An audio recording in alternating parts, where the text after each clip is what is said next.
The day my parents sued me for my kidney was the day I realized I had never actually been their daughter. I was at work when I got served.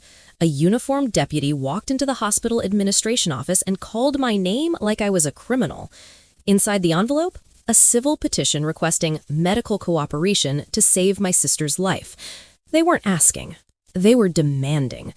My sister, Madison, was in renal failure, and apparently I was her only viable match.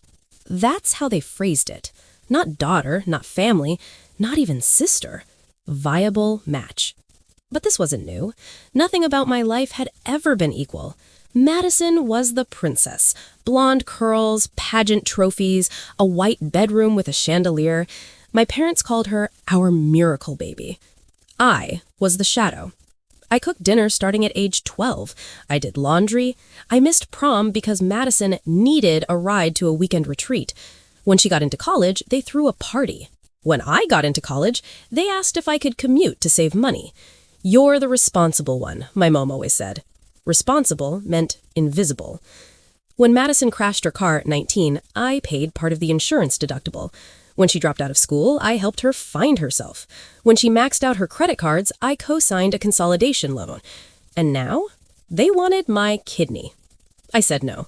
Not because I'm heartless, but because I finally realized something. If I died on that operating table, they'd mourn the inconvenience, not the daughter. The court hearing was humiliating. My father stood there painting me as selfish. My mother cried into a tissue for effect. Madison didn't even look at me. "You've always resented your sister," my dad said loudly in court. Resented? No, I was exhausted. My attorney argued bodily autonomy. You can't force organ donation. It's illegal, unethical. That's when Madison's lawyer requested a full DNA confirmation test to establish biological relation beyond dispute. I remember freezing because something in my gut had always felt off. The judge approved it. 2 weeks later, we were all ordered to provide samples. The results would determine compatibility and confirm parentage. The night before the results came back, my mom called me. "For once in your life, think about someone else," she said. I hung up. Because for once in my life, I was thinking about myself. What I didn't know was that the DNA test wouldn't just decide a transplant. It would detonate a truth my parents had buried for nearly 3 decades. And when those results came back, no one in that courtroom was prepared for what they revealed. Not even me. The courtroom was silent when the DNA results were handed to the judge. Madison sat pale and fragile beside our mother. My father squeezed her hand like she was made of glass. No one touched me. The judge adjusted his glasses. "There appears to be an inconsistency." My heart started pounding. "The defendant," he said, looking directly at me, "is not biologically related to either plaintiff." The words didn't register at first. Not biologically related to either parent. The room erupted. My mother's face went white. My father stood up so fast his chair screeched against the floor. "That's impossible," he snapped. The judge continued reading. "Additionally, further testing confirms that the plaintiffs and Madison share full biological relation. In simple terms, Madison was their daughter. I wasn't." Everything inside me went still. I wasn't their child, which meant I wasn't obligated, not morally, not legally, not genetically. My entire childhood flashed through my mind. The distance, the favoritism, the coldness. It wasn't just preference, it was truth. I looked at my mother. She wouldn't meet my eyes. The judge dismissed the transplant petition immediately.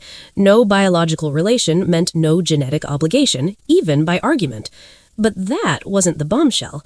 The bombshell came in the hallway afterward. I cornered my mother. "What am I?" I asked quietly. She broke. 30 years ago, there had been an affair. Not hers, my father's. I wasn't adopted. I was the product of his mistake. His other woman had died in childbirth. My mother agreed to raise me, but she never forgave him, and she never loved me. Madison wasn't the miracle baby. She was the real one. I was the reminder, the living evidence of betrayal. That's why I got chores instead of birthdays. That's why I was expected to sacrifice.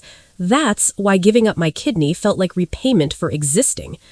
My father tried to speak, but I stepped back.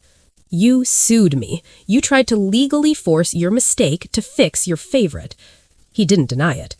Madison finally looked at me. For the first time in our lives, she looked scared, not sick, because suddenly the hierarchy was gone, and so was I.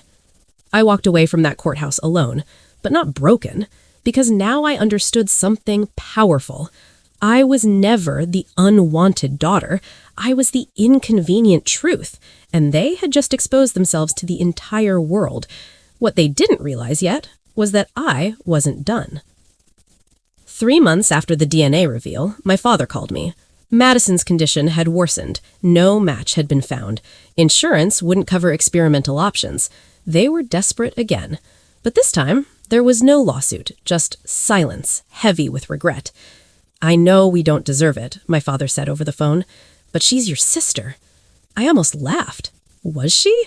Biology said yes, but family? Family doesn't raise you as punishment. Family doesn't sue you. Family doesn't make you earn oxygen. I hope she finds a donor, I said evenly, and I meant it. But I would not be the solution to their guilt. They tried to reconcile. My mother sent a letter. She wrote that she did her best. Her best was emotional neglect. Her best was watching me scrub floors while Madison opened presents. Her best was silence. So I sent one letter back. It said, I forgive you, but I release you. And then I blocked them. A year later, I changed my last name to my biological mother's maiden name, the woman who never got the chance to raise me. I found her aunt, my aunt. She showed me photos. For the first time in my life, I saw someone who looked like me. Same eyes, same stubborn chin. And for the first time, I felt chosen. I built my own family. Friends who show up, people who celebrate my birthday without reminders, a partner who says I'm enough without conditions. Last I heard, Madison eventually received a transplant from a deceased donor list. She survived. I'm glad. But survival doesn't erase truth. My parents lost more than a lawsuit. They lost the only daughter who ever stood by them without favoritism.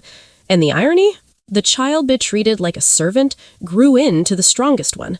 They tried to take my kidney. Instead, they gave me freedom. And sometimes the best revenge is walking away whole.